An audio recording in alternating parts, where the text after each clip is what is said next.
In continuation with my last video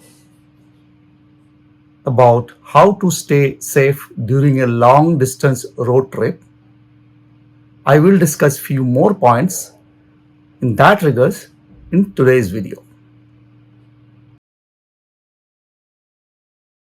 How many of you have heard about highway hypnosis? It is also known as white line fever. Let me explain what is it for the benefit of those who don't know or have never heard about it. Like a trance-like state wherein a driver driving a particular vehicle zones out and drives almost like an autopilot without conscious awareness what they are doing. This happens mostly when you are driving on a highway without much of interaction with outer world, and in those conditions when you are driving on an expressway or a highway on cruise control mode or using ADAS, where your body is not directly interacting, your hands, your other part which is required for a normal driving, you are not utilizing those. And in such cases, a person in this condition, though the driver can still respond to signals and obstacles, but they have very little or no memory of this particular drive.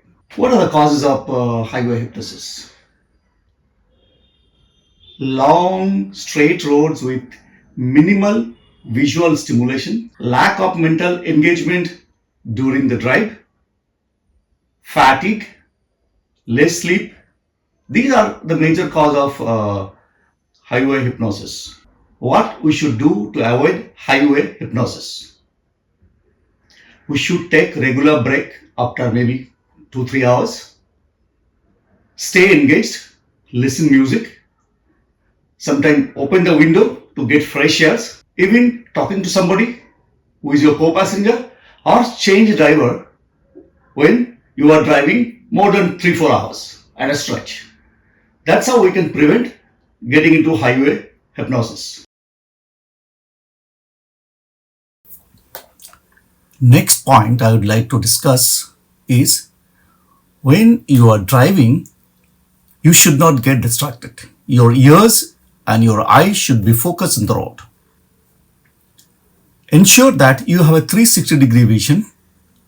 Your side view mirrors, your rear view mirrors are clean and adjusted to suit your driving need.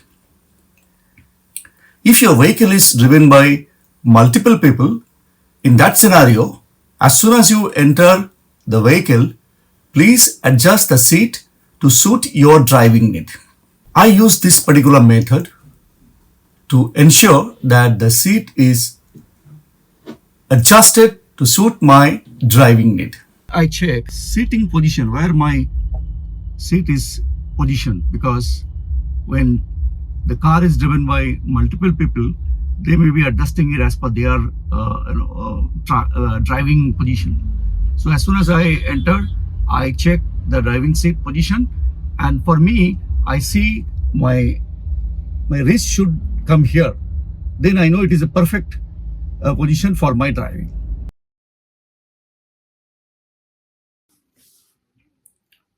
Fatigue is not uncommon for long distance road trip.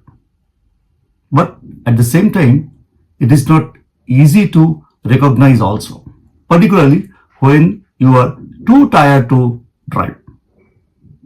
In such scenario, look for the following signs: frequent blinking, heavy eyelids,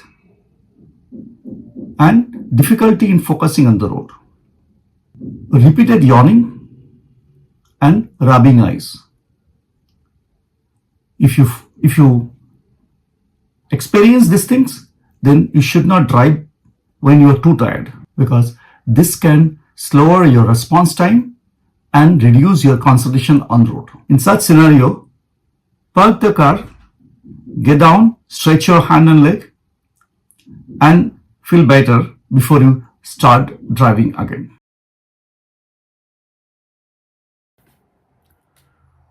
Following lane discipline is an important part when you are driving on a highway. Abrupt changing of lane is one of the major cause of road accidents throughout the globe. So keeping that in mind, whenever you want to change your lane, use indicators, take a quick glance on your side view mirror, ensuring that it is the right condition and there is no vehicle in the blind spot. I hope you will like today's video. If you have liked it, please give it a thumbs up and share it with your friends and family. If you have not yet subscribed my channel, please do subscribe and don't forget to press the bell icon so that as soon as I upload another video, you will get the notification. Thank you. Have a wonderful day.